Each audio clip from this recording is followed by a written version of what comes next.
They laughed at him, they mocked his clothes, his skin, his silence. To them he was just nothing, a poor man, a slave, a stranger. But they forgot one thing: he believed in La ilaha illallah, and when someone holds on to Allah, Allah writes for him a story that no one else can erase. This is the story of Bilal ibn Rabah, the man they called nothing, but whom Allah raised to a level higher than kings. Scene 1. The chains of slavery. Bilal was born into slavery in Makkah. His skin was dark, his status was low, he owned nothing, not even his freedom. People used to spit at him, kick him, ignore him. He had no family name, no tribe to protect him, but he had something far greater: faith. When he heard about the message of the Prophet Muhammad, he didn't hesitate. He believed. He said, Ahad, Ahad, one God, one God. Even when they whipped him, even when they dragged him on burning rocks, even when his bones cracked from torture, they wanted to silence him. But Allah was preparing to elevate him. Scene 2. The plan of Allah unfolds one day. Abu Bakr they saw what they were doing to him. He couldn't take it. He bought Bilal's freedom with his own money, and as the chains were removed, so was every label the world had placed on him. He was no longer the slave. He became Bilal, the freedman of Islam.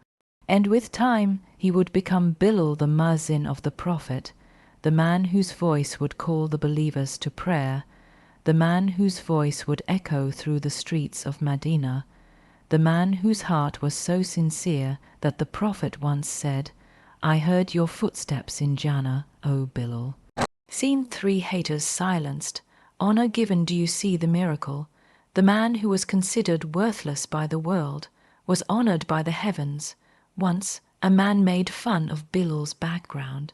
The Prophet got angry and said, You are a man still with ignorance in your heart. Bilal is better than you before Allah, because in Islam, it's not your tribe that defines you, not your skin, not your wealth. It's your taqwa, your faith, your patience, your loyalty to Allah, and Bilal had all of that and more. Scene 4. When the world listened to him, when Makkah was finally conquered, the Prophet entered the Kaaba with his companions. And who did he ask to climb on top of the Kaaba to call the adhan? Not a prince, not a leader, not someone with a famous name. He chose Bilal the same man the Meccans used to humiliate, was now standing above them all, calling to prayer from the house of Allah.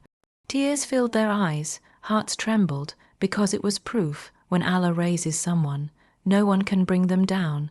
Lessen emotional tone, dear brothers and sisters. They may look at you and see nothing. They may say, You're too weak. You're too poor, you'll never matter, but never forget, they are not your Rab.